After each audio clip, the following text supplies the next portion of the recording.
Soyez les bienvenus. N'ayez pas peur de l'obscurité, elle n'est qu'apparente. Vous allez me suivre et je vais vous guider. Je suis un griot. Ma lignée, mon peuple, ma famille, mes pères et mes enfants aussi, nous remontons à l'Empire Mandé, à Balafaseke, le griot de l'empereur Sundiata. Non pas à la nuit des temps, mais au temps d'une éblouissante clarté, celle de la fierté innocente, de l'honneur incarné, de l'humanité glorifiée.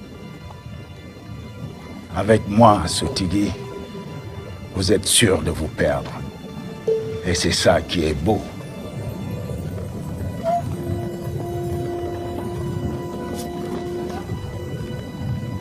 Venez. Nous allons procéder par ordre. Ordre et méthode.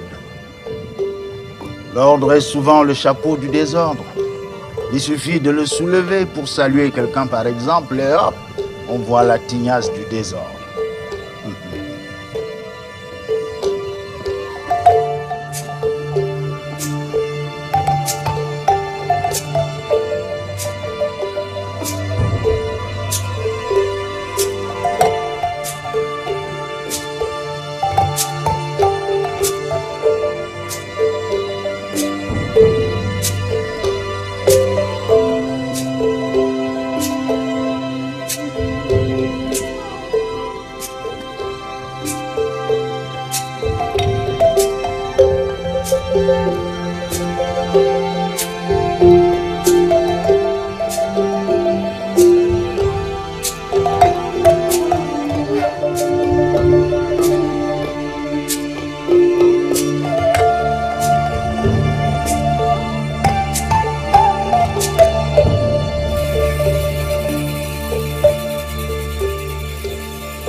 Eux, ce sont des Donzo.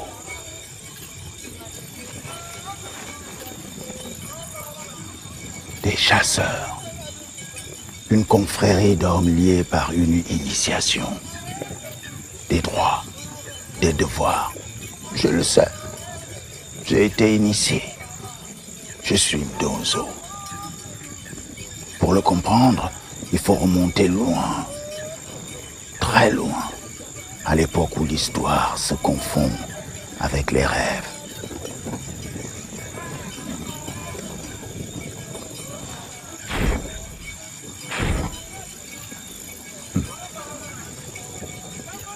C'est vrai. Notre histoire ressemble un peu à cette flamme que certains auraient aimé éteindre. Venez, je vous amène au XIIIe siècle. Dans le palais de Sundiata Keita.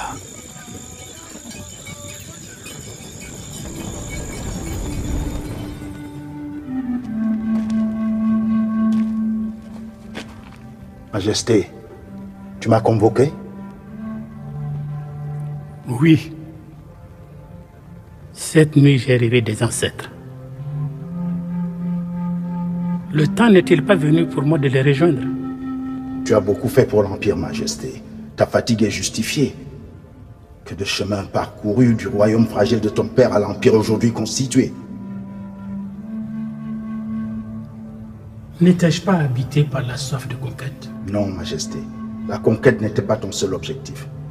La taille de l'Empire, après tout, n'est que la marque de sa force. Ce qui doit perdurer, c'est son esprit.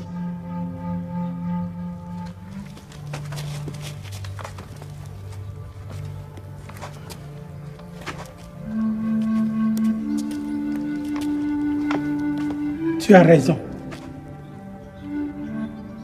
Ce dont je suis le plus fier, c'est de notre Constitution. Elle reflète l'esprit qui nous inspire. As-tu suffisamment enseigné notre charte à nos enfants? Majesté, nos griots savent les moindres détails de la charte. N'avons-nous rien oublié? Oh, Majesté, le monde toujours surprendra l'homme. Tu as sans doute raison. La charte semble incapable de protéger ma petite fille d'Okamissa. C'est pour elle que je t'ai fait venir. Je t'écoute, Majesté. Elle est malade. C'est comme si un masque invisible l'étouffait. Elle est devenue indifférente à elle-même. Elle ne reconnaît plus ses parents, pas plus que moi. Par contre, elle se souvient des choses extravagantes qui... Comment dire? Qui ne sont pas ses souvenirs. Comme si son esprit était possédé par un autre. Et puis, elle ne rêve plus. Sans mémoire, pas de passé.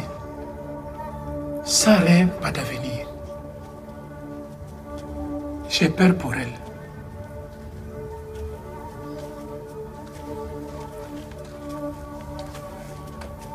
Tu es la mémoire de notre monde. S'il te plaît, sauve-la. Je te la confie pour redonner vie à son âme avant qu'elle ne meure. Majesté, je ferai de mon mieux. Okamissa, ma princesse, où étais-tu? Cela fait des jours que tu n'es pas venu me voir. Okamissa, tu me reconnais? Salut ton oncle. Je lui ai demandé de s'occuper de toi. Il va t'aider. Tu veux bien? Qui es-tu? Je suis le griot de ton grand-père. Le griot de mon grand-père? De quoi tu parles? C'est quoi un griot? Je suis épuisé. Il est temps pour moi de demander la route. Majesté, puis-je te raconter une histoire? Oui, c'est ça. Fais-moi rêver, j'en ai besoin. Un vieil ermite vivait dans une grotte. Le roi le fait chercher. On le lui amène. Comment t'appelles-tu? Je m'appelle Soli. Ah, Soli. Que fais-tu dans la grotte de la montagne? Oh. J'y apprends à me dominer et à m'éduquer. Ah. Dis-moi, Soli, que faudrait-il faire pour que tes paroles viennent à portée de mon âme? Que tu deviennes mon élève docile. Le vieux s'est endormi. Je le réveille? Non. Laissons-le dormir, il est fatigué. Et de toutes les façons, c'est pour toi que je dis ce conte. Et puis ce n'est pas le vieux, hein? C'est ton grand-père, l'empereur Sundiata. Allez, viens, je vais te raconter la suite. Le roi descend de son trône, quitte ses vêtements, confie le royaume à son frère et suit l'ermite dans sa grotte. L'ermite lui enseigne l'art de méditer. Le roi apprend ainsi à franchir les cloisons qui séparent les créatures. On peut passer à travers les murs? Non, c'est une image. Simplement, il réalise la vanité des ambitions humaines. À la fin, il devient tellement humble qu'il se sent le dernier de tous les êtres. Alors, l'ermite lui dit, tu as fait des progrès. Seulement, il te faut encore parcourir le monde pour tenter de découvrir un être ou une chose que tu jugeras valoir moins que toi. Alors, le roi voyage. Mais nulle part, il ne voit qui que ce soit, ni quoi que ce soit qu'il considère inférieur à lui-même. Il découvre alors un tas d'excréments desséchés. Persuadé d'avoir trouvé une créature inférieure à lui-même, il s'apprête à poser la main sur le petit tas tout sec. Une voix en sort. « Ne nous touche pas, ne nous touche pas !» À l'origine, nous étions des graines parfumées. Par ton action, nous fûmes réduites en farine, transformées en aliments ingérés par toi. Et nous sortîmes puantes de ton intimité. Aussi, craignons-nous tout nouveau contact avec toi qui ne saurait nous être bénéfique. Je vaux donc moins que mes propres excréments, se dit le roi. Il arrive chez son maître, convaincu d'être le plus vil des êtres de ce monde. Alors, l'ermite lui dit, rentre chez toi. Reprends ta place sur ton trône et tu seras l'un des rares rois qui ne se laissent pas aveugler par l'éclat de leur couronne. Tu seras un roi initié. Le monde a besoin de dirigeants tels que toi. Tu en connais beaucoup des histoires comme ça? Tu as aimé? Oui. Oui. J'aime ta voix. C'est comme si elle me parlait depuis longtemps.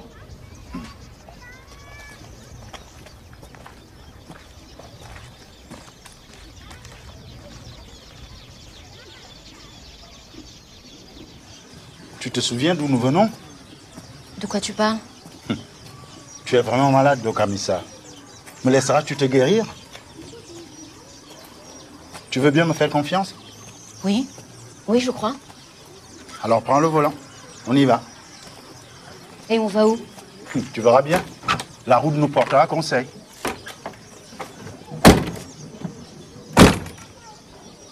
Au fait, tu sais conduire? Bah oui, c'est une voiture, quoi. Bien. Alors en route.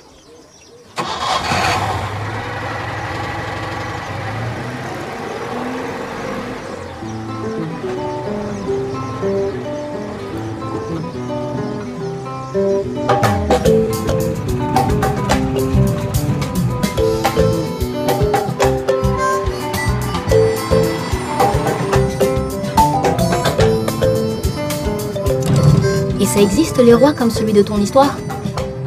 Pas exactement, Dokamissa. Je pourrais te parler d'un homme extraordinaire qui a existé, lui.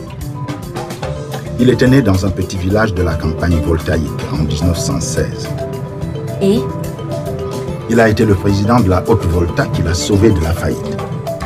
C'était la même époque que celle des Bokassa, des Idi Amin Dada, des Mobutu.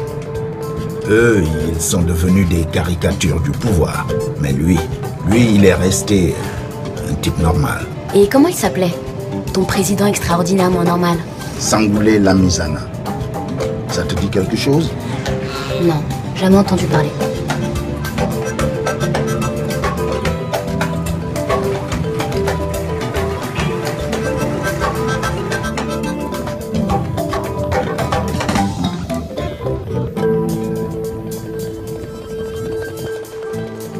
Je t'amène en 1969 chez Lamizana. Oh, stop. Bonjour, monsieur. Bonjour. Et je voulais voir le président, s'il vous plaît. Vous avez une audience? Non. Et c'est pourquoi? Je suis metteur en scène de théâtre et je voulais voir le président. C'est ça. Tout le monde veut voir le président. Pour demander conseil, un peu d'argent. Je suis malade. Je suis triste. Non, vous avez de la chance. Le président est là. Votre nom? Jean-Pierre Guingané. Guingané? Oui. Oh, c'est bon. Donnez-moi votre pièce d'identité et allez-y. Ok.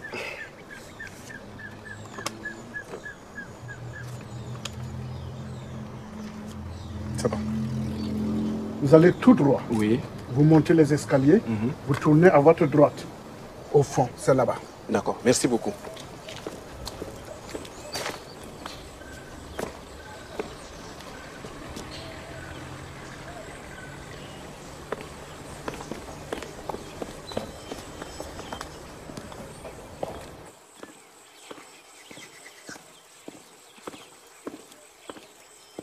Bonjour. Bonjour, monsieur. Je dois voir le président. D'accord. Entrez.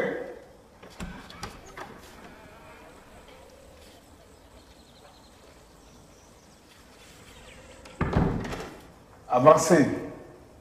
Avancez, jeune homme.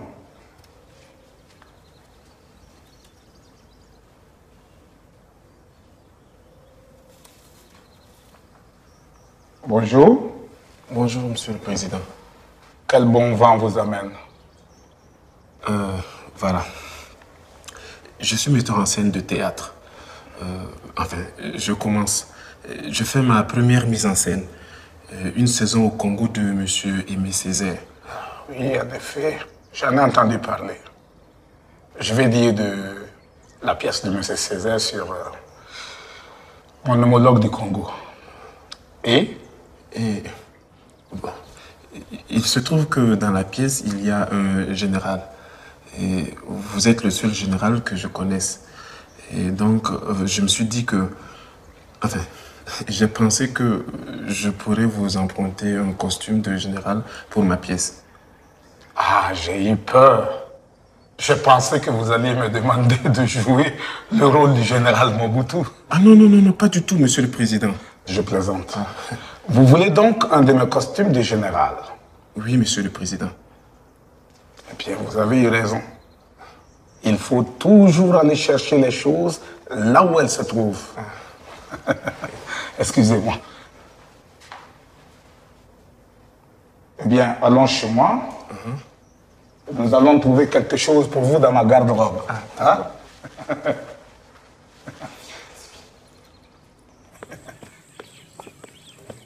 Attends, Doramisa. L'histoire ne s'arrête pas là. Un mois plus tard, à la suite des représentations, le jeune homme est revenu rendre son costume au président. Le général Lamizana a demandé à Jean-Pierre si ses ministres étaient venus voir la pièce. Et comme Jean-Pierre n'en avait vu aucun, le général lui a demandé de garder le costume et d'annoncer pour la semaine suivante une représentation à laquelle il se rendrait. Ainsi, tous les ministres seraient obligés de venir. Même l'ambassadeur du Congo vint à la représentation. La force de poursuivre ma tâche, c'est à toi, Patrice, que je la demande. Martyr, athlète, héros, Congolais.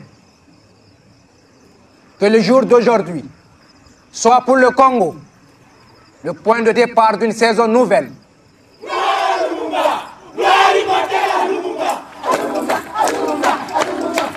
Assez. Il faut que ce peuple sache qu'il y a des limites que je ne tolérerai pas qu'il dépasse. Allons, faites charger.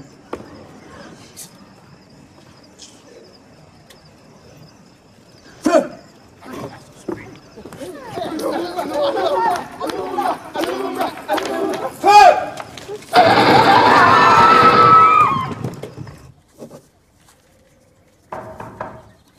Entrez. Venez. Venez, mon garçon. À cause de vous, nous avons frôlé l'incident diplomatique. Il paraît que l'ambassadeur du Congo a quitté la salle et qu'il était tout furieux. Ah, jeune homme. Mais c'est une belle leçon de démocratie. En tout cas, mes ministres sont venus m'engueuler d'avoir raté une pièce de cette qualité. C'est incroyable. Même dans les livres sur l'histoire de l'Afrique écrits par des Africains, je ne trouve pas un mot sur ce président nourri de nos valeurs. Pas un. Il n'est même pas cité. C'est à croire que nous avons sur nous-mêmes les mêmes préjugés que les autres. Hey. Doramisa. Doramisa. Doramisa.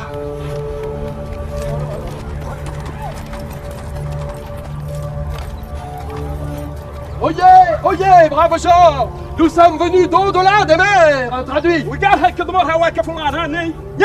Pour vous montrer la magie du blanc. Regardez! Oh! Tout le monde! Ce sera bon? Ou bien vous? Elle est merveilleuse! Ce sera elle! Et ce n'est pas fini! Oyez, braves gens, vous ne servez à rien! Vous deviendrez utile! C'est la magie du blanc!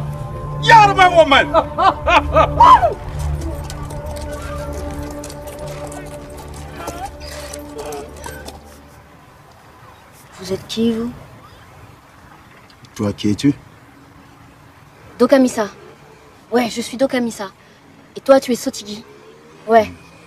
Et tu me parlais d'un roi. Non, ça c'était avant. On était avec un président. On était avec un président. Mais pourquoi? Comment il s'appelait déjà ton président? Fais un effort, Dokamisa. Il s'appelait Lamizana.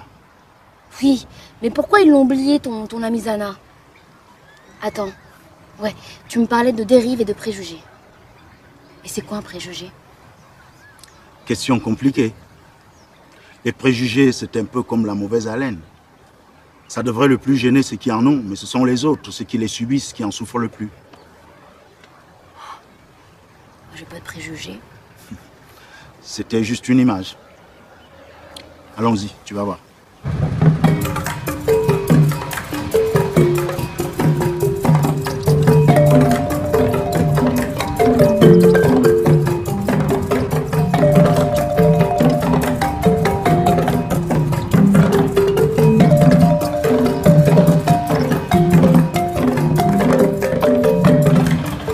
Au fait, tu aimes la choucroute? Pardon?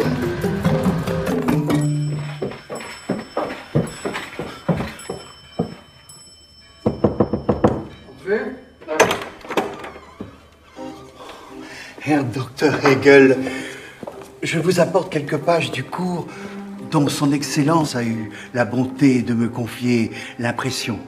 Et comme Son Excellence a manifesté le souhait d'une mise en page particulière, je m'autorise à lui soumettre quelques pages qui, évidemment, si Son Excellence est satisfaite, nous permettront de composer le reste de l'ouvrage, afin d'en demander à Son Excellence... Taisez-vous et montrez-moi ça. L'imprimature. Tenez, Excellence.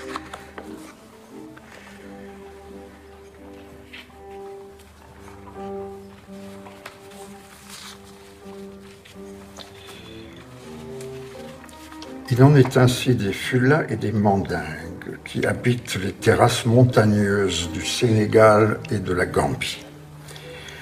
Dans cette partie principale de l'Afrique, il ne peut y avoir d'histoire proprement dite.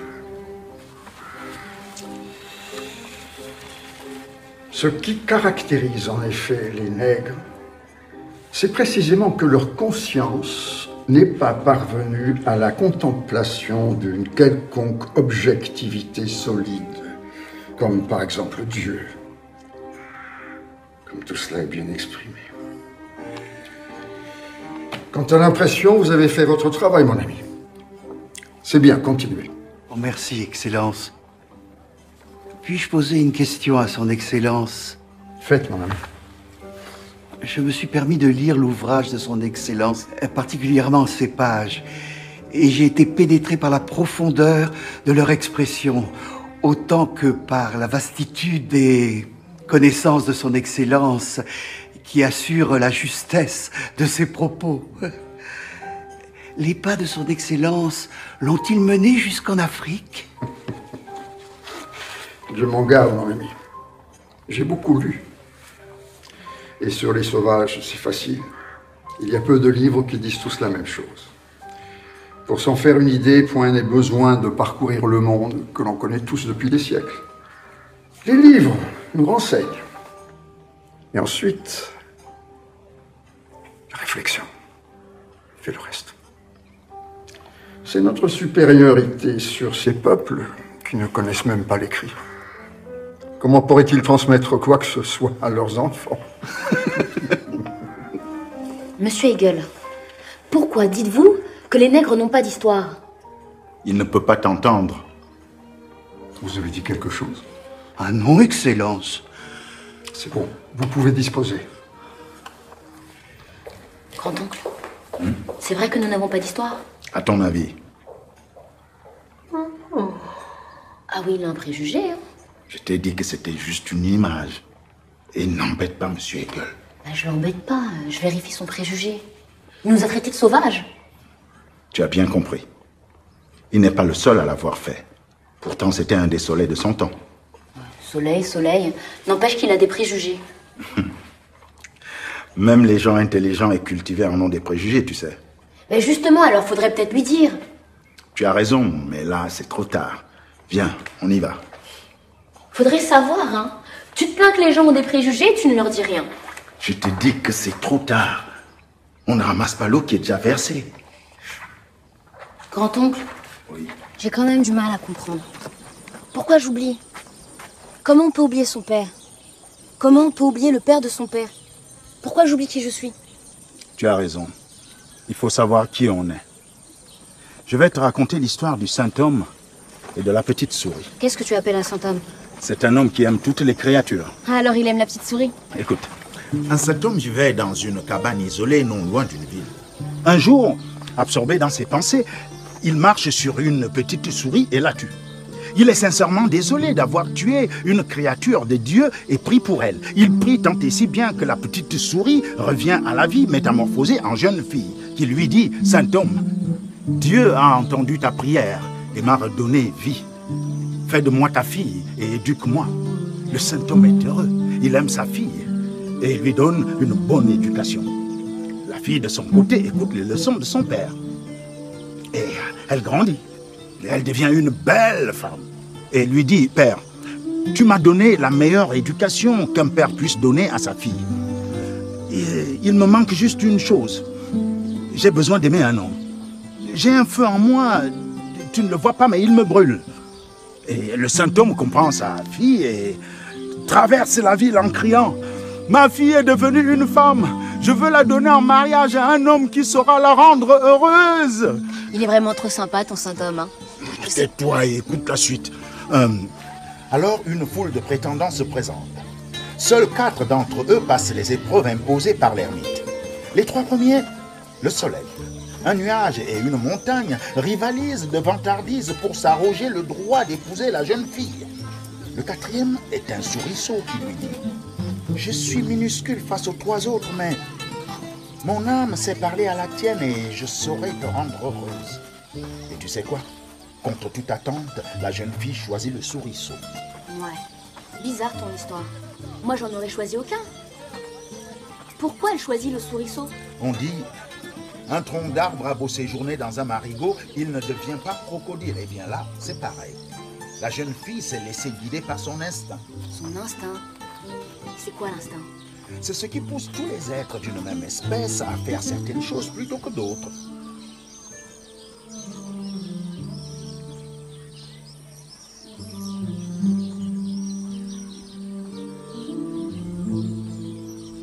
Lesbia, mein Leben hat sich mir ergeben. In gewünschter Pflicht, ich will bei ihr stehen, bis ich werde gehen, hier aus diesem Licht. Le voilà, le voilà. Ah, mon cher Voltaire, nous vous cherchions partout. J'ai même pensé à un moment que vous nous aviez quittés.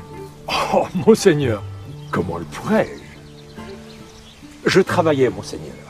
Je vous ai lu hier quelques pages de ce roman que j'ai commencé ici à Schwetzingen, auprès de votre seigneurie, qui m'a donné l'audace de tracer les grandes lignes des pérégrinations de mon héros. Alors, je vais trouver un nom. Candide. Oh, subtil. Alors, cette nuit même, je l'ai fait arriver aux îles des Amériques. Votre seigneurie me fera-t-elle l'honneur d'écouter ces quelques lignes et de me dire son sentiment? Ah, vous écouter est un plaisir, monsieur, et vous entendre penser est une délectation. Ce que vous faites à merveille dans vos écrits. Nous vous écoutons. En approchant de la ville, ils rencontrèrent un nègre étendu par terre, n'ayant plus que la moitié de son habit, c'est-à-dire d'un caleçon de toile bleue. Il manquait à ce pauvre homme la jambe gauche et la main droite. « Eh, mon Dieu, lui dit Candide en hollandais, que fais-tu là, mon ami, dans l'horrible état où je te vois ?»« J'attends mon maître, monsieur Vanderdendure. »« Le fameux négociant, répondit le nègre. »« Est-ce monsieur Vanderdendure, dit Candide, qui t'a traité ainsi ?»« Oui, monsieur, dit le nègre. C'est l'usage. On nous donne un caleçon de toile pour tout vêtement 2 fois l'an. Quand nous travaillons aux sucreries et que la meule nous attrape un doigt, on nous coupe la main. Quand nous voulons nous enfuir, on nous coupe la jambe. Je me suis trouvé dans les 2 cas. C'est à ce prix que vous mangez du sucre en Europe. Cependant, lorsque ma mère me vendit 10 écus Patagon sur la côte de Guinée, elle me disait, mon cher enfant, bénis nos fétiches, adore-les toujours, ils te feront vivre heureux. Tu as l'honneur d'être esclave de nos seigneurs les Blancs, et tu fais par là la fortune de ton père et de ta mère. Fort bien. Fort bien. C'est très joliment écrit. J'entends que vous dénoncez l'esclavage qui fait la honte de vos colonies et de nos nations. Mais d'où tirez-vous, mon ami, que les nègres vendent leurs enfants? C'est le sens commun, monseigneur. Il faut bien que des nègres capturent d'autres nègres pour que nous puissions les acheter. L'esclavage est pratiqué depuis toujours dans ces régions. Par les nègres, comme par les Arabes. Et les nègres qui se vendent entre eux, ne sont-ils pas plus coupables que nous, finalement? J'entends, mais que les mères vendent leurs enfants, ces gens-là n'ont-ils pas d'instinct maternel?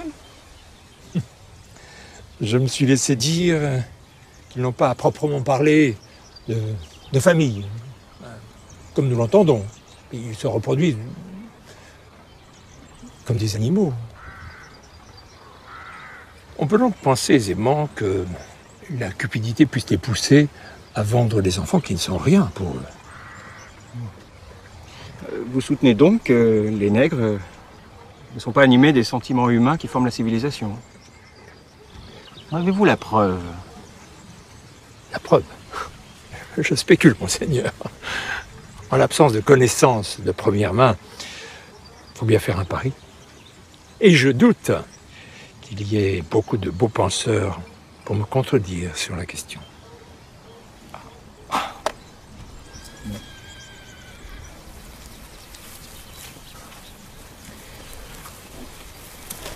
J'y crois pas. C'était Voltaire? Je sais. Tu ne connais pas la Misana, mais tu connais Voltaire, toi. Bah oui. Nos ancêtres les Gaulois. Il y a Bombanania. Je suis tombé par terre. C'est la faute à Voltaire. Eh, dis. Est-ce que t'as vendu tes enfants, toi? Ah. Toi, tu es vraiment malade. Bah, Voltaire a dit que les nègres vendaient leurs enfants. Bah, il s'est trompé, voilà. Bien qu'il combatte contre l'esclavage et pour l'égalité des hommes, il avait quand même des préjugés vis-à-vis des Noirs. Je suis tombé par terre. C'est la faute. Tu connais Voltaire, c'est ça? Tu sais quand il a vécu? Bah avant. Avant quoi? Avant. Avant quoi? Il faut des repères. Voltaire, c'est le XVIIIe siècle. Le siècle des Lumières et de l'esclavage. L'ombre et la lumière. Viens, on va mettre un peu d'ordre dans tout ça.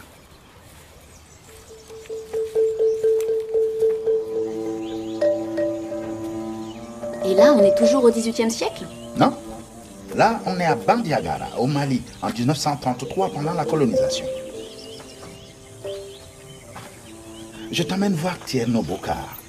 C'est un de nos soleils à nous.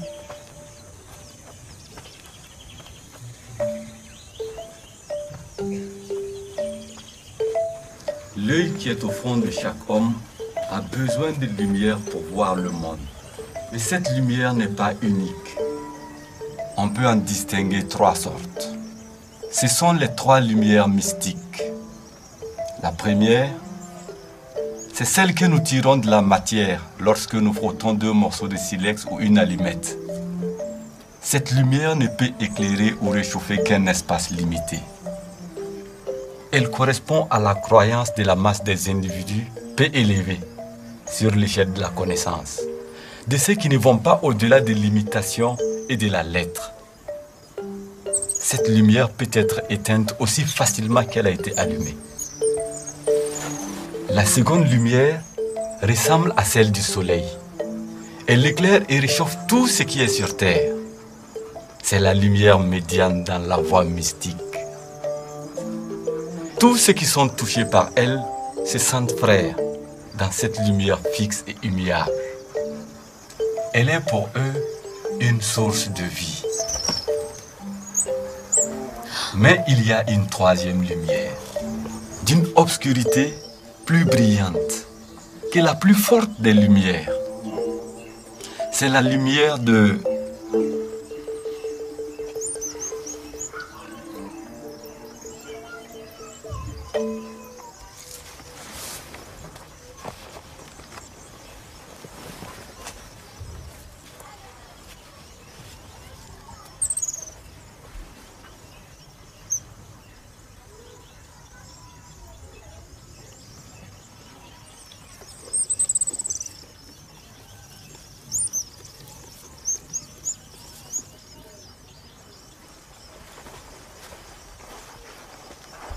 Il y a des lumières, bien sûr.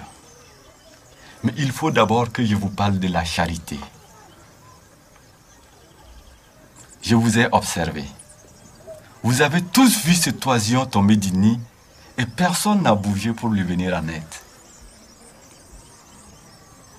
Je suis peiné de constater qu'aucun de vous n'a cette véritable bonté. Toutes vos connaissances ne valent rien si vous n'avez pas la charité ancrée dans vos cœurs. Cet être est une créature au même titre que vous. Le fil lumineux qui nous mène à Dieu, c'est ce lien qui nous unit à toutes les créatures. Il est aussi important pour moi que Voltaire pour d'autres. Son enseignement guide encore mes pas et devrait guider aussi les tiens. J'aimerais bien, mais on m'en avait jamais parlé. Maintenant, c'est fait. T'es drôle, toi. Et comment tu veux que je m'y retrouve? Entre un roi qui parle avec ses excréments, des philosophes qui spéculent et un inconnu censé me guider. On est perdu là. Mais non. J'en ai marre.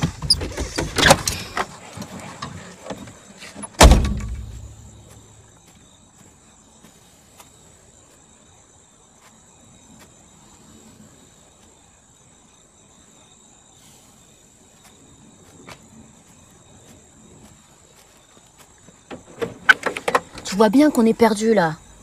Si tu le veux, tu n'es jamais perdu. Tu ne dois pas avoir peur d'avancer, de revenir, de te perdre si c'est pour te retrouver. Tu dois savoir garder l'espoir, même dans un labyrinthe et dans la nuit. Et comment tu fais pour garder l'espoir? Eh bien, vois-tu, j'étais chancelant. Mes jambes ne pouvaient plus me porter, j'ai trouvé un bâton, il s'est cassé.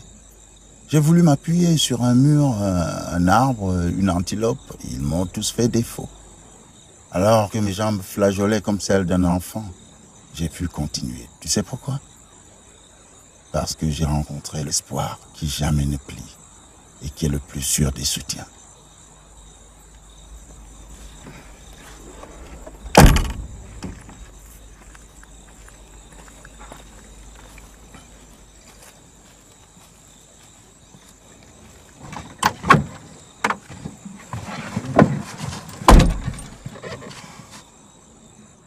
Tu réponds jamais directement aux questions et tu racontes toujours des histoires. C'est normal. Je suis un conteur. Griot et conteur. Comment ça? C'est pas pareil, griot et conteur? Un griot peut dire des contes, mais un conteur n'est pas forcément un griot. Alors est-ce qu'on peut dire que l'un dit la vérité et que l'autre raconte des mensonges? Ce n'est pas aussi simple. Rien ne ressemble autant à une histoire vraie qu'un mensonge.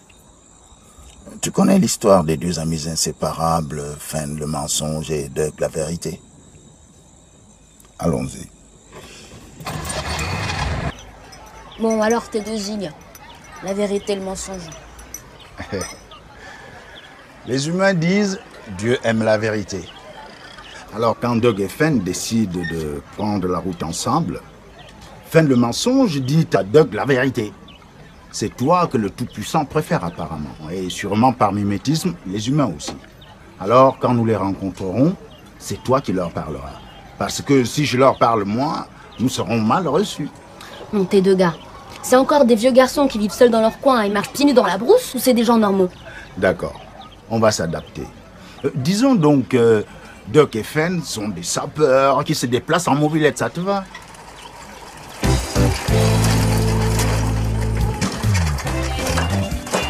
Bonjour madame, je m'appelle Doug et voici mon éternel ami Fen. Bonjour madame. La route a été assez longue pour les voyageurs que nous sommes et il fait très chaud. Nous avons faim et nous avons soif. Nous voulons aussi profiter de l'homme de votre hangar pour se reposer.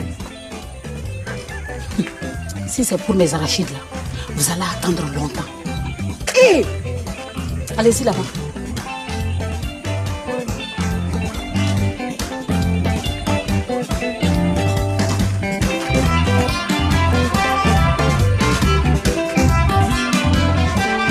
J'ai dit.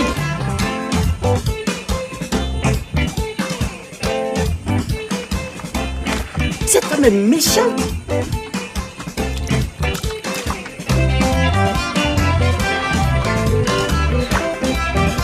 J'ai faim.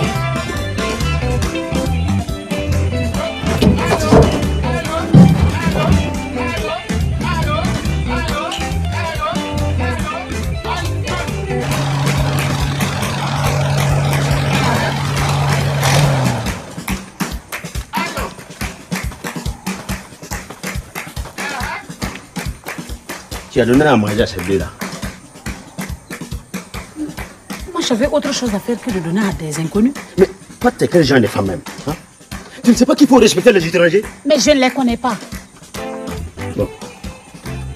Et mon déjeuner? Voilà. Monsieur le mari, ça tombe très bien. Votre femme est en dessous de la moyenne. Non seulement elle ne s'occupe pas des étrangers que nous sommes, en plus, elle ne prépare même pas la retour de son mari. Mais votre femme est méchante. Celle-là, c'est une sorcière. Oui, mais de quoi se mêle-t-il celui-là? Hein? Si ces deux-là ne partent pas dans les 2 secondes qui suivent, c'est moi qui vais partir de la maison et tu vas rester seul. Vous deux là, dégagez d'ici. Regardez-moi ça.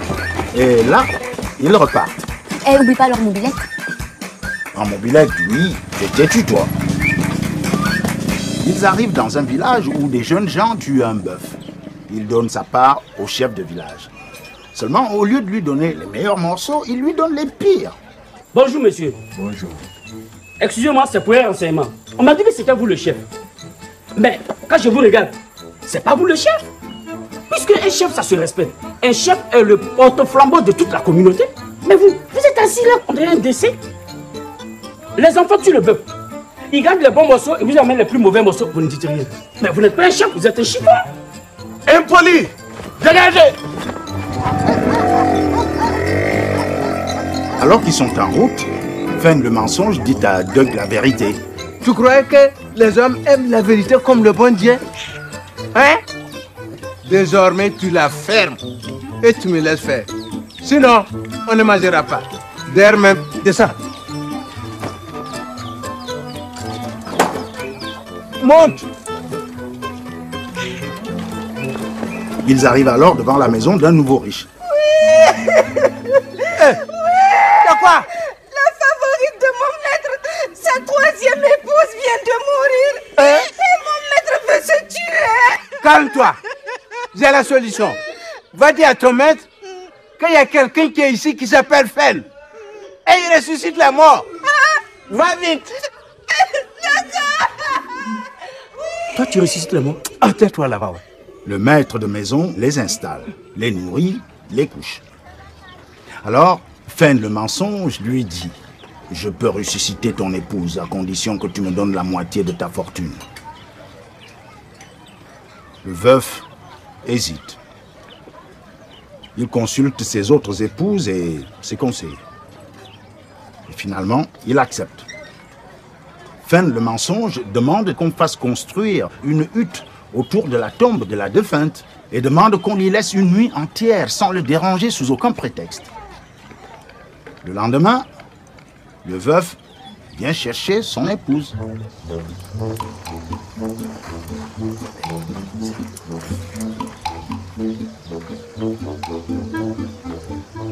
J'ai bien réveillé votre femme.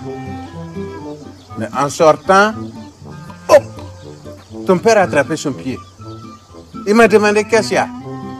J'ai dit, c'est vous qui m'avez promis la moitié de votre fortune. Et pour la faire sortir, ton père a dit non. Lui, il va me donner votre fortune et la moitié de sa fortune. Et il va sortir laisser votre femme là-bas. Au moment qu'on était en train de parler, il y a son père aussi qui était là. Ça veut dire que vous, votre grand-père, a dit, il va me donner votre fortune, plus la fortune de votre père. Ajoutez la moitié de sa fortune. Eh bien, lequel je sors? Votre femme, votre père ou votre grand-père? Ma femme, oui, ma femme. Mais ton père a dit qu'il va me donner sa fortune. Si je t'offre le double de ce que je t'ai déjà offert, je n'aurai plus rien.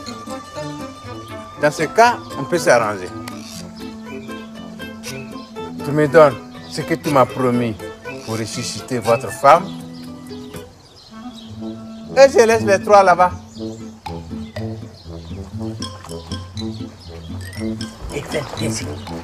Tu trouves pas que tu exagères? Ah, tais-toi.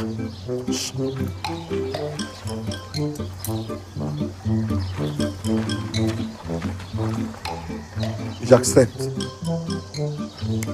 Très bien. Merci.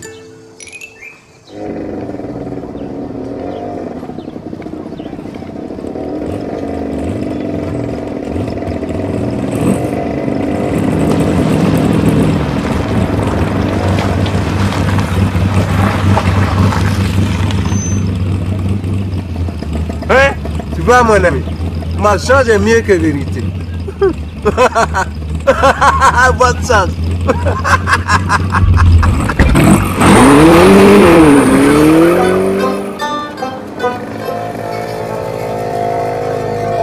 Finalement, le mensonge est plus efficace que la vérité. C'est plus compliqué que ça. Beaucoup plus compliqué. Un proverbe de chez nous dit « Le mensonge donne des fleurs mais pas de fruits ». N'empêche que Fen le mensonge a récupéré la bagnole de ouf et que Doug la vérité est resté sur sa mob de naze. Alors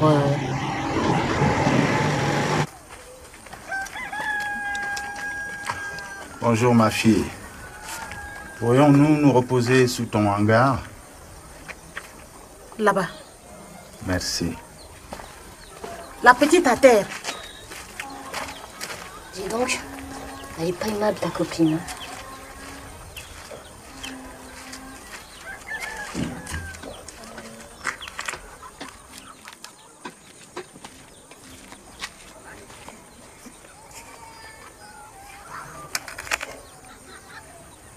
Merci, ma fille. Que ta générosité t'apporte l'amour de ton mari, le respect de tes visiteurs et la paix de l'esprit. Tu vois donc, Misa, la vérité rougit les yeux, mais ne les crève pas.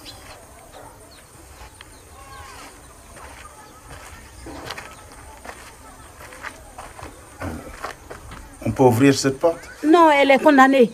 On nous a dit de ne plus l'utiliser. Viens, on s'en va.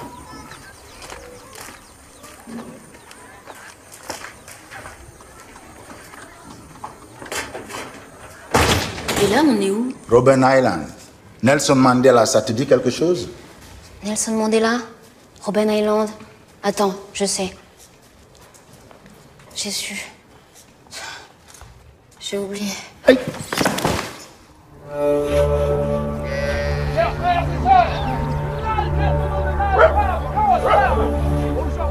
Jour de gloire!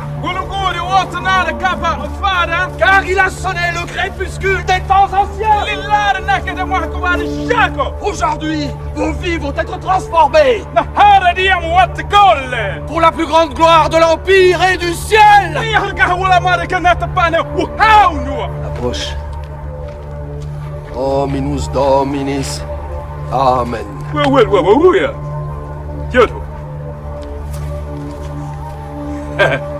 Approche. Approche, ma fille. Miss Domis. Leren! Oleka Valakato, children! Tack, hallå, hör gå över här, för det!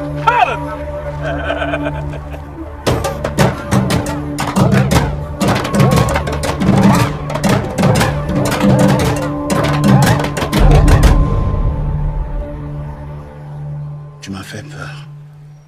J'ai cru que tu étais passé de l'autre côté.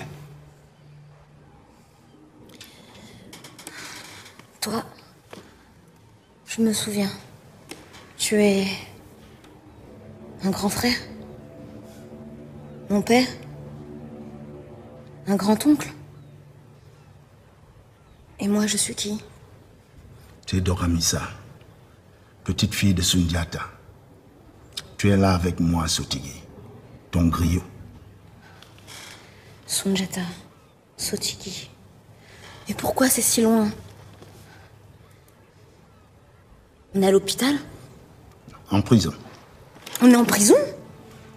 On visite seulement, sur les traces de la vérité. Nous sommes à Robben Island. Les seuls prisonniers ici sont les mauvais souvenirs de l'apartheid.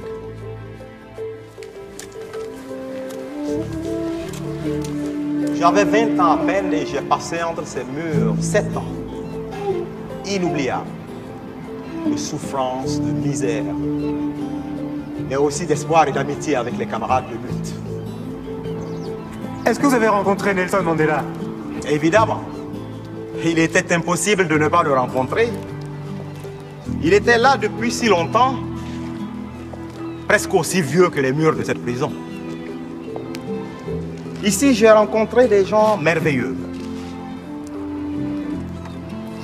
mais aussi des crapules, puisqu'ils enfermaient à Robben Island aussi bien des politiques que des droits communs. Et nous savions que parmi ces derniers, il y avait des taupes envoyés ici pour nous espionner. Et puis il y avait les gardiens dont certains étaient plutôt de braves types. Et d'autres vraiment des serviteurs fidèles du régime, on va dire. Si vous le voulez, nous allons maintenant visiter la section B, dite de haute sécurité, où étaient enfermés les détenus politiques importants. Moi, je ne comprends pas l'obsession des Blancs pour l'enfermement. Avant qu'ils n'arrivent en Afrique, il n'y avait pas de prison chez nous. Il n'y avait pas de méchants, pas de délinquants, pas de criminels ici. Si, mais la justice était rendue sans enfermer les gens. Comment c'est possible? Parce que notre système judiciaire visait à réparer les dommages subis et permettre aux deux parties de vivre ensemble à nouveau. Et non de punir les fautifs, ni de séparer les gens en enfermant les coupables. Un monde sans prison, ça me semble impossible. C'est que tu as été contaminé, toi aussi. Et c'est bien le malheur. Tu ne te souviens vraiment pas d'avant? D'avant quoi? Non, je me souviens pas. Je me souviens par contre qu'on a dit que nos parents vendaient leurs enfants.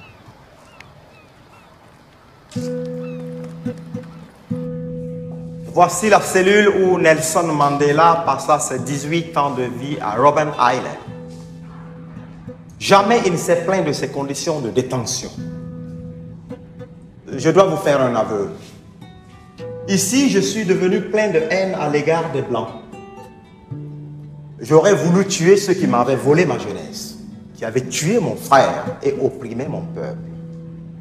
Je vous le dis et je m'en excuse auprès de nos amis Blancs ici présents, mais après 3 ans ici, je haïssais tous les Blancs.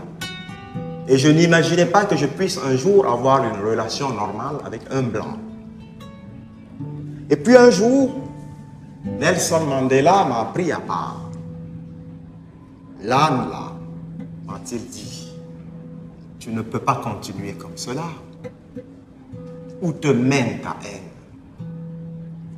S'il y a la moindre petite part d'humanité chez ton pire ennemi, tu dois absolument la saisir pour construire une relation avec lui et pour vous donner la chance d'une vie harmonieuse.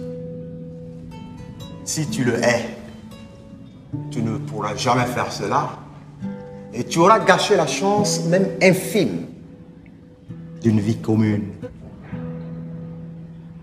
Ça m'a pris du temps pour comprendre, mais ça a été une seconde naissance pour moi. Et vous avez pardonné aux Blancs? Pardonner, c'est autre chose. Vous avez déjà entendu le mot Ubuntu? C'est la conviction que je n'existe qu'avec les autres. Et que c'est par ma relation aux autres que je suis un être humain. C'est sur cet humanisme que nous avons construit la sortie de l'apartheid.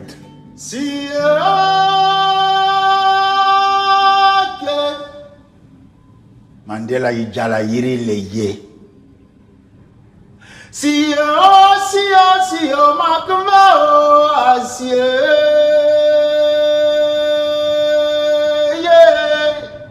Mandela n'est singam. Excusez-moi, c'était plus fort que moi. Je suis un griot et je me devais de rendre hommage à Madiba. Vous aussi, vous avez été emprisonné ici? Non, je suis juste un Africain. Et comme tous les Africains, je pense aux années de lutte, au conte de fées du prisonnier devenu président, tout ce que les livres d'histoire retiendront de Mandela. Je l'admire pour cela. Mais ce qui me touche vraiment au plus profond de moi-même, ce sont les vertus qui l'animaient. Ces fruits d'une éducation africaine. Les mêmes vertus que celles qui animaient la Mizana. Qui ça? La Mizana. Sûrement qu'aucun d'entre vous ici ne sait qui c'était. Non, non, non, détrompez-vous, nous ne l'avons pas oublié, loin de là. Alors que l'Afrique allait nous poignarder, en ouvrant des négociations commerciales avec le gouvernement raciste de l'apartheid, il a mis l'égalité raciale comme préalable à toute concertation. Non, je vous assure, je ne l'ai pas oublié. Enfin. Enfin, quelqu'un qui se souvient de lui. Quel bonheur. Je suis content de vous avoir trouvé, mon frère. Vous me réchauffez le cœur. Je commençais à craindre qu'un de nos soleils se soit définitivement éteint. Laissez-moi vous embrasser. Ah.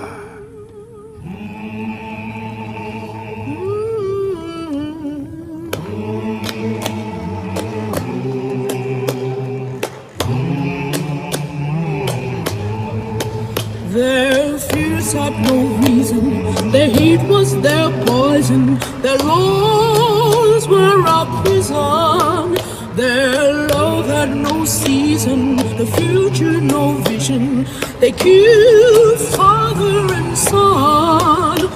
Oh, what a long walk to freedom.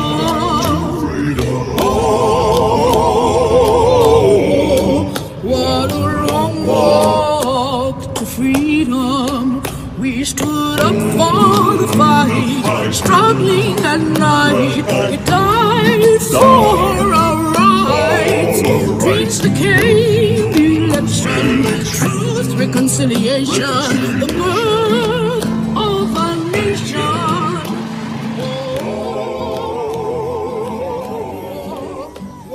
C'était joli ton histoire de soleil. Mais moi je les vois pas tes soleils. Et même si je les voyais, je saurais pas les reconnaître. Les raisons de nos aveuglements sont multiples. Une fumée épaisse peut masquer la lumière la plus forte. Je vais te raconter une histoire qui s'est passée il n'y a pas si longtemps. C'était au début du XXe siècle. Voilà. En 1885, les Européens se partagent l'Afrique. Ils donnent toute une région, le Congo, à un homme, un seul homme. Un roi de là-bas. Le roi s'appelle Léopold.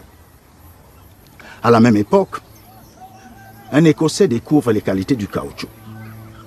Il s'avère qu'avec le caoutchouc, on peut faire plein de choses.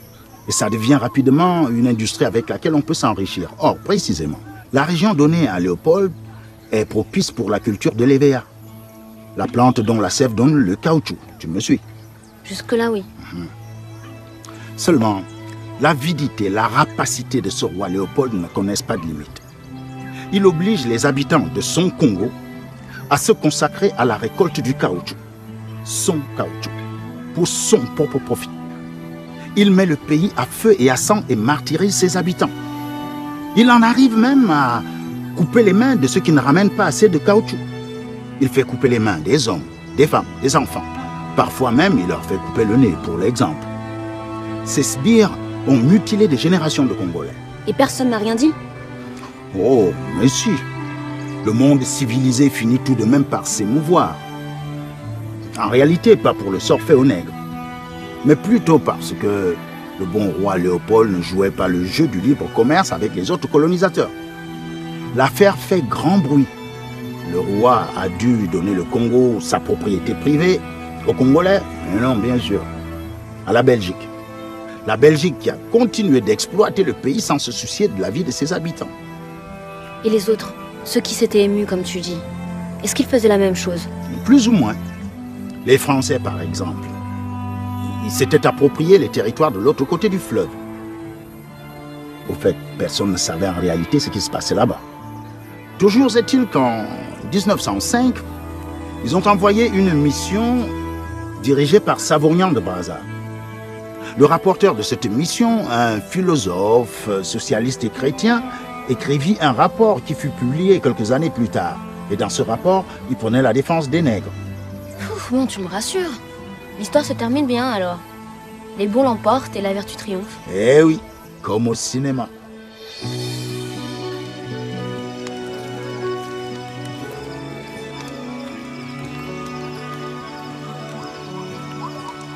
Je vous préviens, mon rapport sera pour le moins critique envers les compagnies concessionnaires qui exploitent le caoutchouc pour le compte de l'État français. Dites ce que bon vous semble. Mais soyez juste et équitable. C'est pour cela que je commence mon rapport avec la description des forces en présence. Les indigènes, les commerçants, les fonctionnaires, afin que chacun d'eux porte la part de responsabilité qui lui revient. Il faut vraiment parler des indigènes? Il m'a paru nécessaire de les décrire avec équité, avec leurs défauts, qui ont fait d'eux malgré tout des hommes.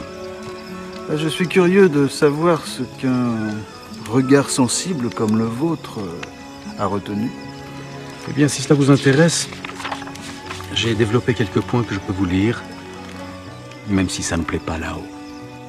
Je pense avoir été juste envers les indigènes. Ces races primitives et sans passé appartiennent à la préhistoire.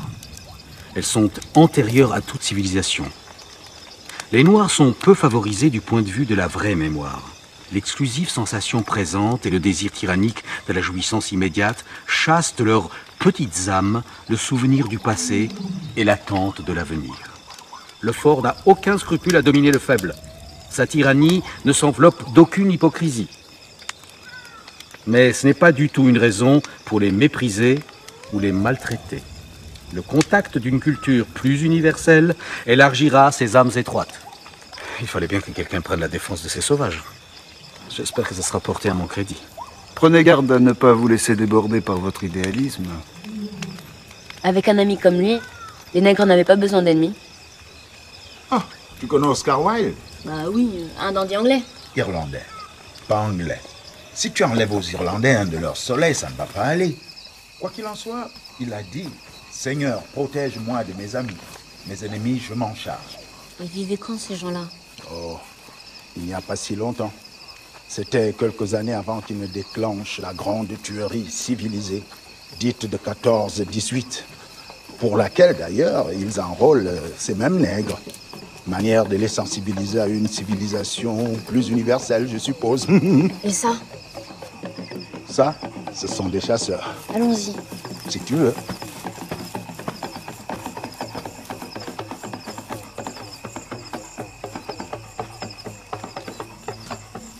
Qu'est-ce qu'ils font? Ils chantent et ils dansent. Oui, bah merci, j'avais compris ça. Et ce truc-là, enfin l'hôtel, c'est quoi? Un truc de chasseur. Tu pourrais pas être un peu moins énigmatique?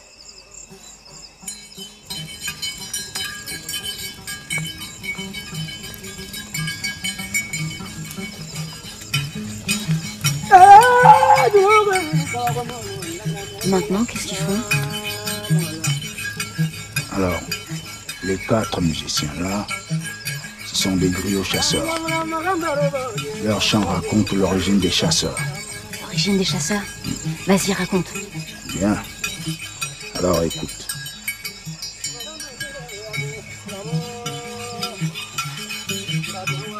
Un jour, 2 chasseurs expérimentés, Simbo et Seriman, s'aventurent dans la brousse sur la piste d'un lynx. Il fait très chaud et ils ont très soif. Attends, ça se passe quand?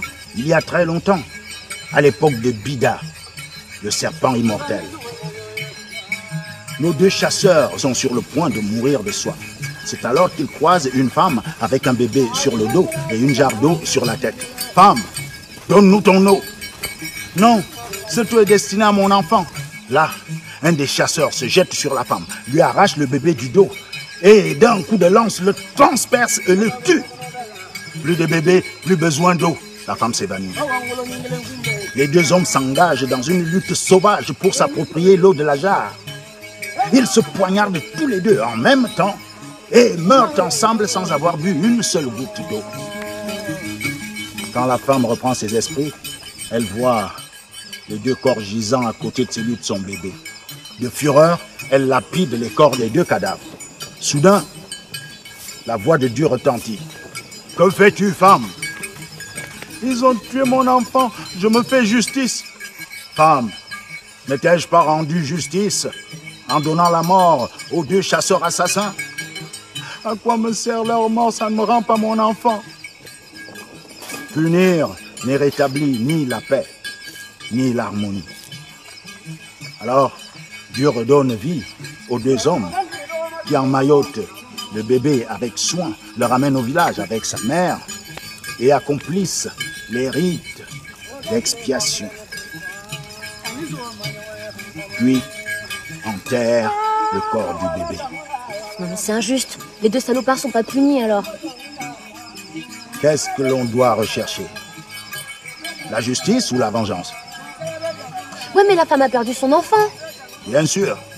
Mais la mort des deux hommes ne lui a rendu ni son enfant, ni la paix, alors?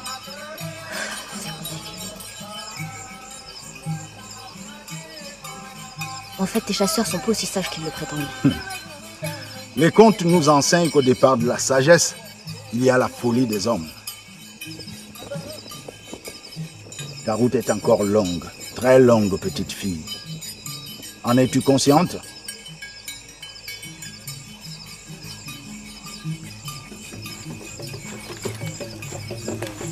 J'ai sommeil.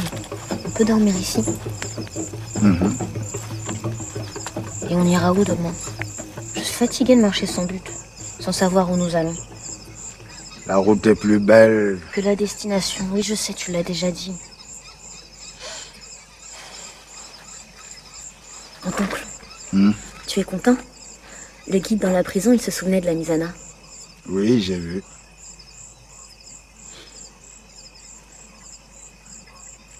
Dors.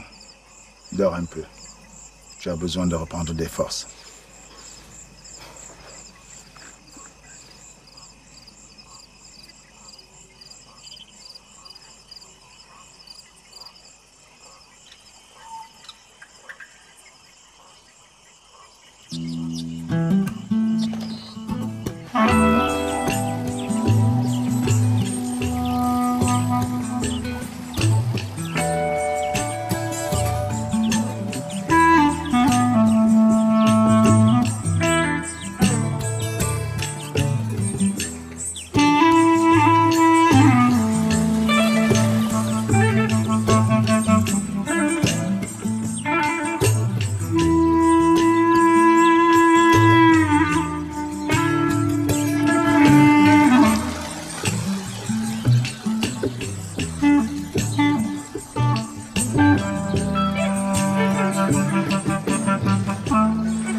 Dogamisa. Dogamisa. Dogamisa dort.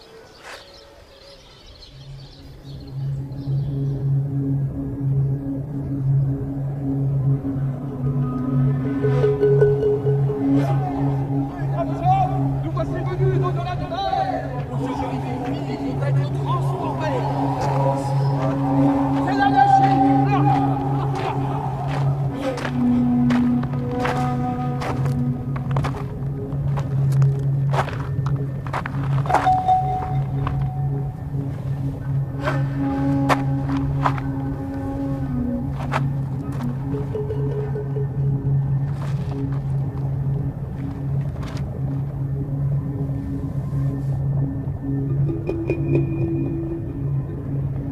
Y a rien à faire. Je ne le crois pas. Je résiste à cette pensée en me disant, Sotigui, sois raisonnable. Tu n'as pas encore tout essayé. Et je reprends le combat. Encore et toujours. Alors, te revoilà. Je suis jamais parti. Grand-oncle, méfie-toi de lui. La méfiance n'a jamais rapproché les gens.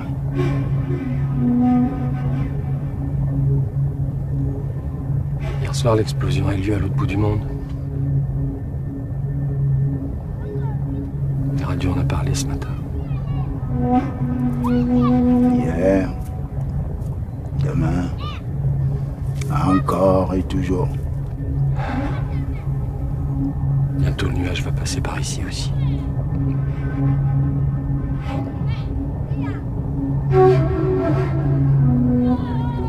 À moins que...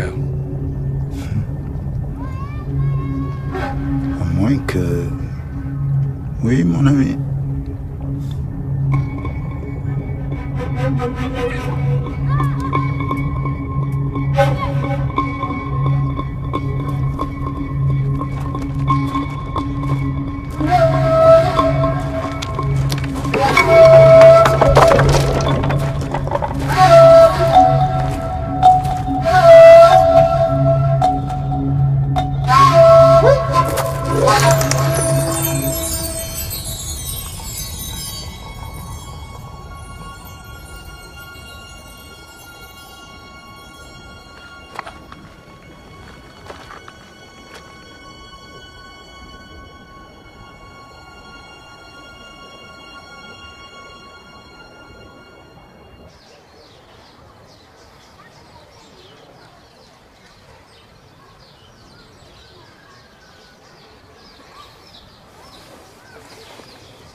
Grand-oncle,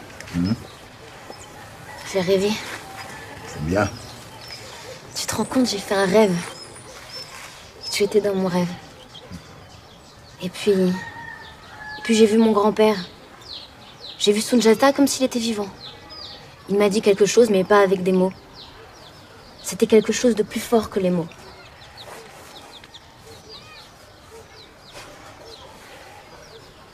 En fait, j'ai fait une échographie.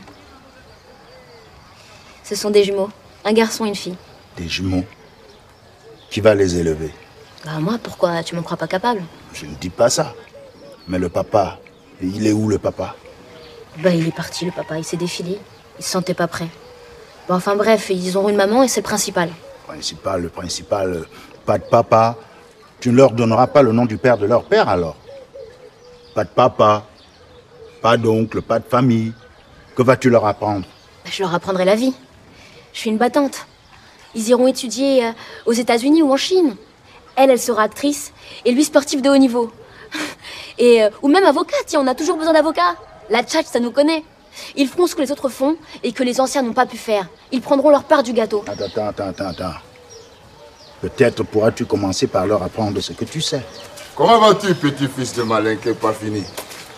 Tu ne peux pas te lever pour saluer ton maître qui vient te voir? Comment va-t-il, mon esclave Peul?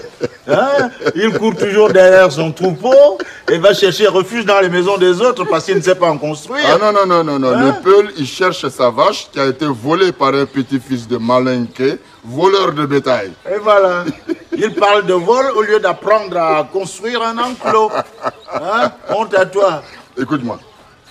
Ton grand-père voleur, ton papa voleur, toi-même voleur. Attends, laisse-moi voir ton vilain boubou là. Si tu n'as pas caché. Toi, hein? Ce ne sont pas les traces de ta vache que tu viens chercher sous mon boubou, mais les traces de tes propres pieds. Hein? Je vois que mon grand frère est en forme. Que Dieu te bénisse, petit frère. Amen. Je suis content de te voir, grand frère. Quel bon vent t'amène. Ne me dis pas que tu es venu juste pour pratiquer la parenté à plaisanterie tout de même. Non. C'est bientôt la grande réunion de la confrérie. Et je suis venu pour faire route avec mon grand frère avec sa permission.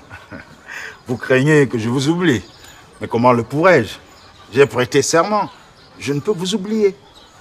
Mais vous êtes devenu un sujet de préoccupation pour moi. Je sais, grand frère. Certaines personnes prétendent être des nôtres sans avoir été initiées. D'autres vont jusqu'à couvrir des actes barbares et entraîner la jeunesse dans une violence qui ne dit pas son nom. Allons-y, grand-oncle. Je voudrais voir les chasseurs. Pourquoi tiens-tu tant à voir les chasseurs? Mais je veux être un chasseur, moi aussi. Tu es une femme. Il n'y a pas de femme chasseur, enfin. Ou pas, ou très peu. Il est interdit aux femmes d'être chasseurs, d'accord. Mais même à une descendante de l'empereur Sunjata Keïta? Pas explicitement. Rien ne l'interdit à ma connaissance, mais bon, ce sont des coutumes, des habitudes. Tu sais, il n'est pas aussi aisé que ça d'être chasseur. Il faut être préparé. Je veux apprendre, grand-oncle. Dis-moi. Bien. Allons-y. Ça va aller?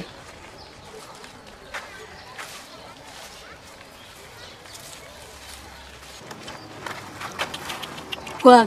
Oh, dans ton état, petite sœur, il vaut mieux que je conduise. Alors les hommes reprennent les choses en main, c'est ça? Je peux très bien conduire, il suffit juste de reculer le siège. Ah oui, c'est vrai ça.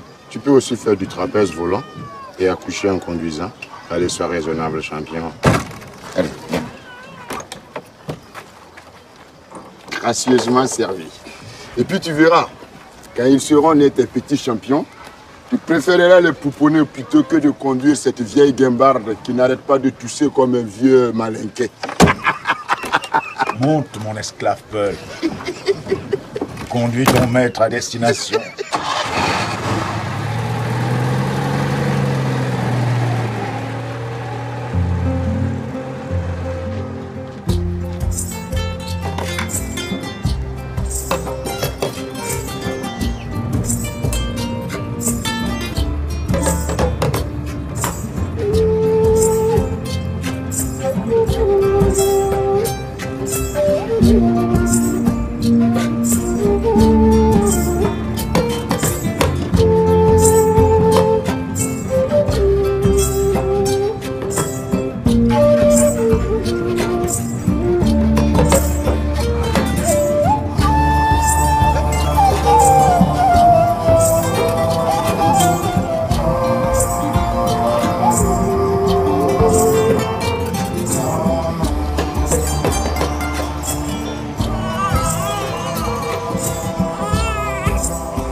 Bien. Il faut savoir obéir au destin. On va continuer à pied.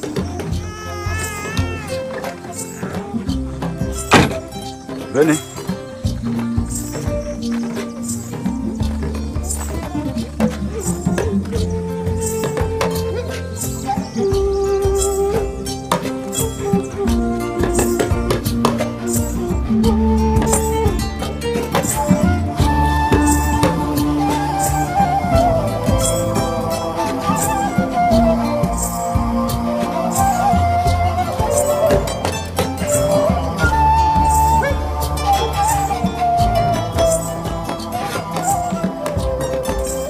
Grand-oncle, qu'est-ce qui s'est passé là-bas lors de ton initiation?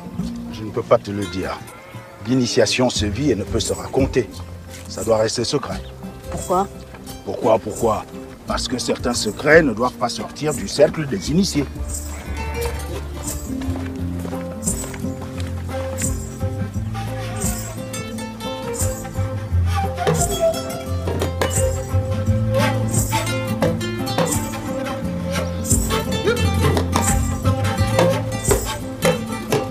Grand-oncle, j'ai fait un rêve cette nuit.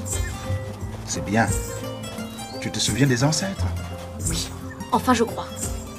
Et de notre vie avant l'arrivée des Blancs? Oui, Et des masques?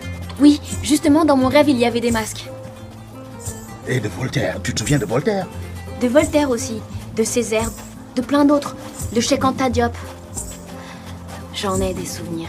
Tu sembles sur la bonne voie. Peut-être pourrions-nous envisager de te présenter à la confrérie.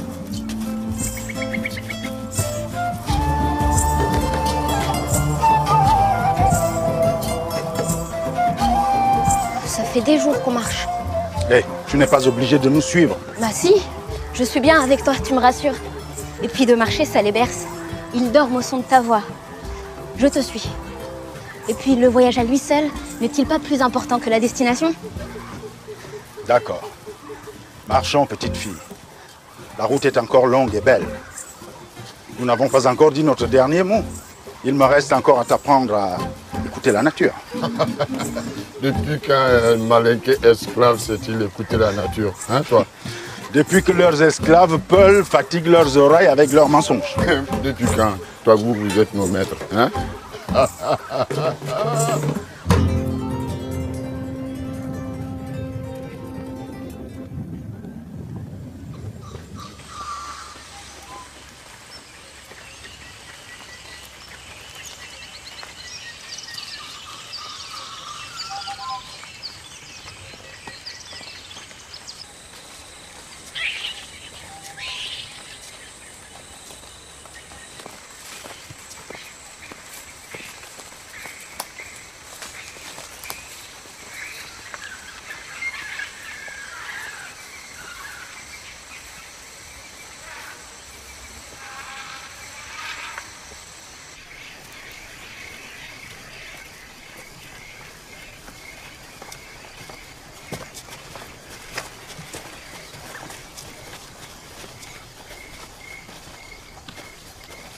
Mon frère se fait attendre. Eh, mon frère, le chien a beau avoir 4 pattes, il ne peut emprunter 2 chemins à la fois.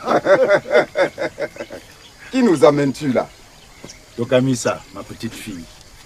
Elle souhaite rejoindre notre confrérie. Quelle drôle d'idée. La place des femmes n'est pas parmi les chasseurs. Tu l'ignores visiblement. On est au 21e siècle. Vous avez le droit d'évoluer, vous aussi.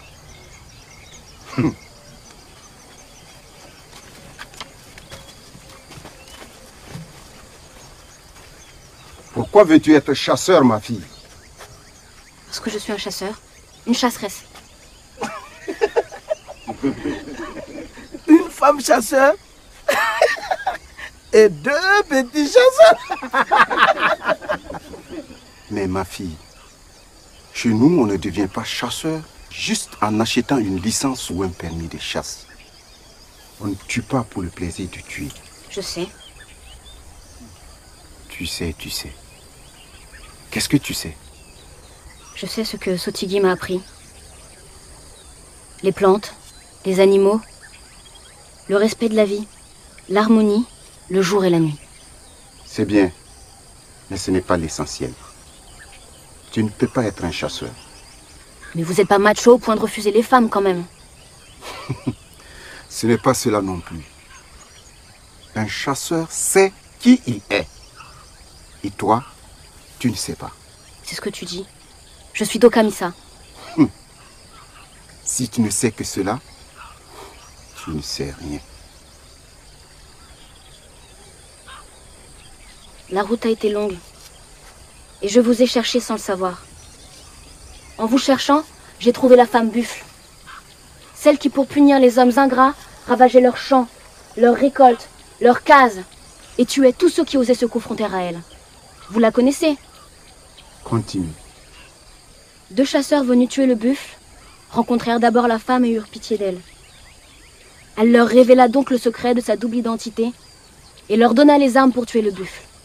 Elle s'appelait Dokamisa, la grand-mère de l'empereur Sunjata, mon ancêtre, à qui vous devez la charte du Mandé qui est la base de votre action. Alors comment pourrais-je ne pas être un chasseur? Dis-moi, vieil homme. Tu sais ce que tu veux, toi.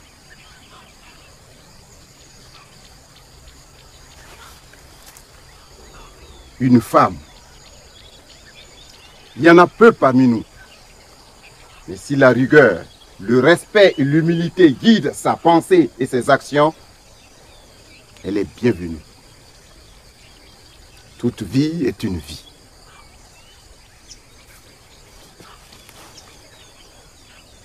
Ma fille, désormais tu es prête à te conformer aux règles que nous impose la charte du Mandé depuis le XIIIe siècle. Va t'asseoir.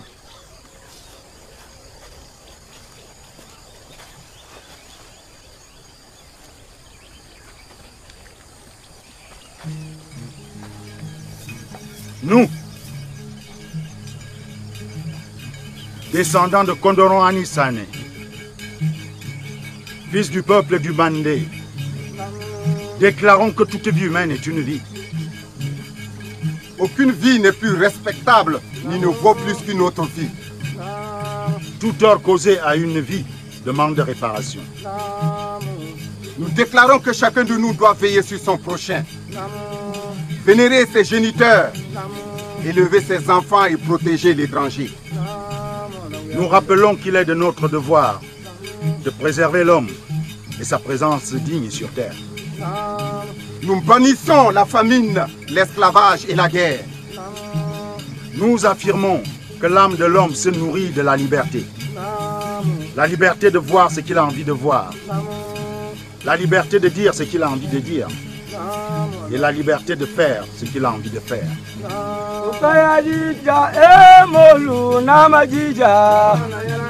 Namajija Fadrala Molo Fatona Yewa Namajija Molo Namajija Fadrala Molo Jamana Yarana Kunamajija Yamolu Namajija Namajija Fadrala Molo Fatona Yewa Kayajija Molo Kayajija Kayajija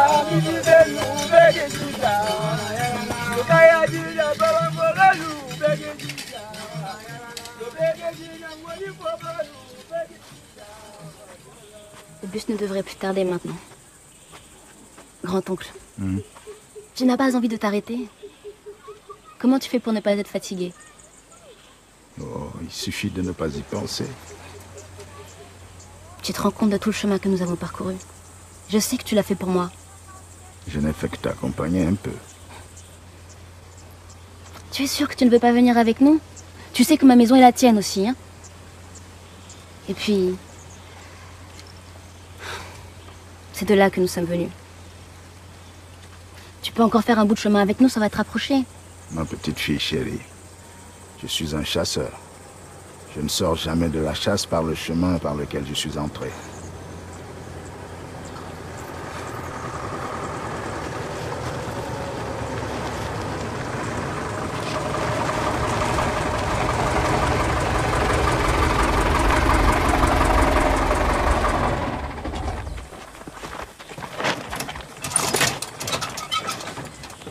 Tu n'oublies pas de leur dire que c'est la route qui est belle. Oui, la route qui est belle.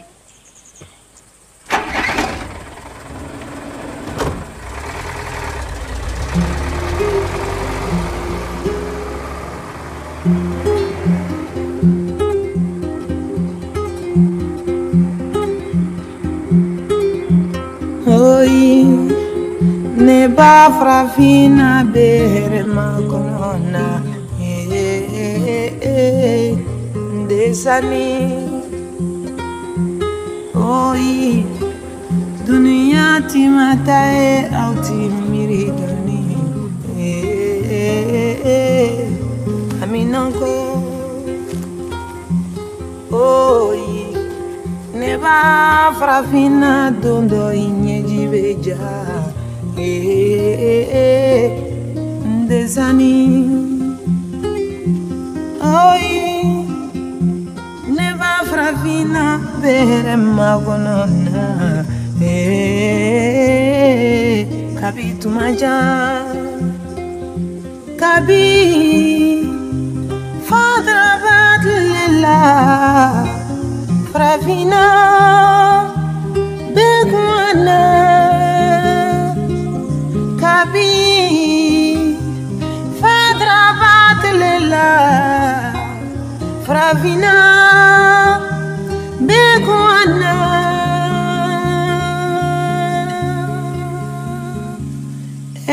des amis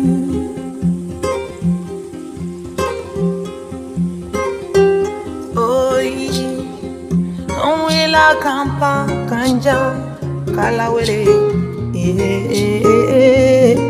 des amis Oi Uncle la kami kayele katese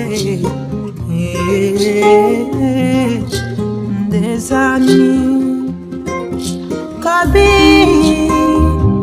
fadra madlela Fravina bekwana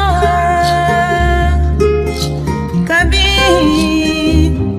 fadra madlela Fravina Begwana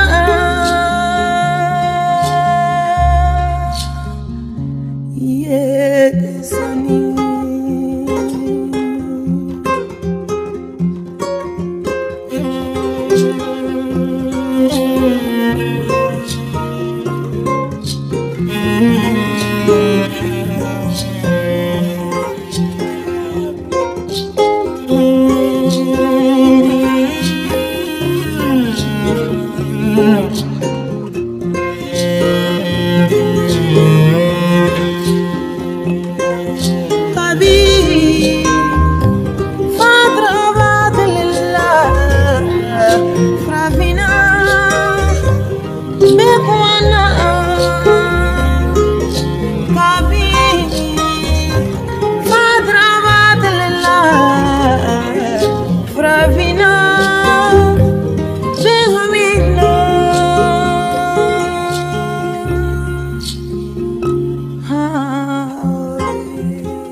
those had no reason. Their hate was their poison. Their laws were a prison.